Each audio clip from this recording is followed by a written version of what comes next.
Hi friends, இன்றைக்கி நம்ம வீடியோவில் இட்லி தோசைக்கு மேட்சிங்காக தக்காளி தொக்கு பார்க்க போகிறோம்.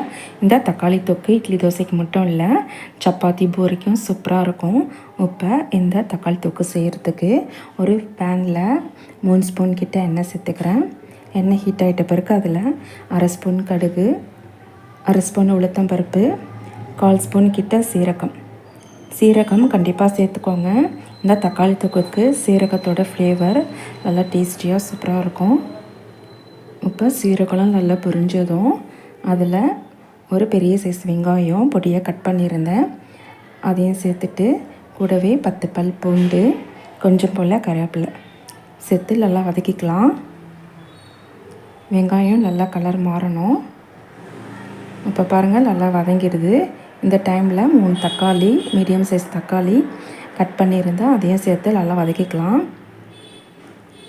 வெங்காயம் தக்காளிலாம் நல்லா வதங்கி வரணும். இப்போ நான் கொஞ்சம் உப்பு சேர்த்துருக்கேன் வெங்காயம் தக்காளியெலாம் நல்லா வதங்கிறதுக்கு.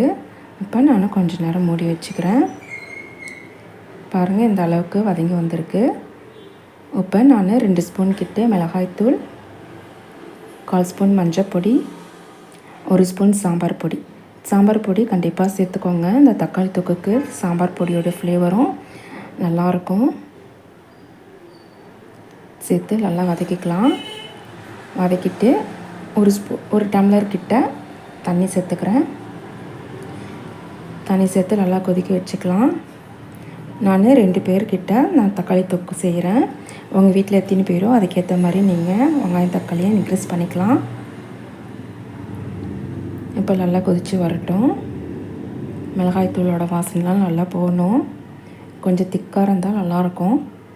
அவ்வளோதான் ஃப்ரெண்ட்ஸ், இப்போ நல்லா கொதித்து சூப்பராக ரெடி ஆகிடுது. இந்த வீடியோ பிடிச்சிருந்தா ஒரு லைக் பண்ணிட்டு நம்ம துளசி மேனி கிச்சனை சப்ஸ்கிரைப் பண்ணி வச்சுக்கோங்க. தேங்க்யூ.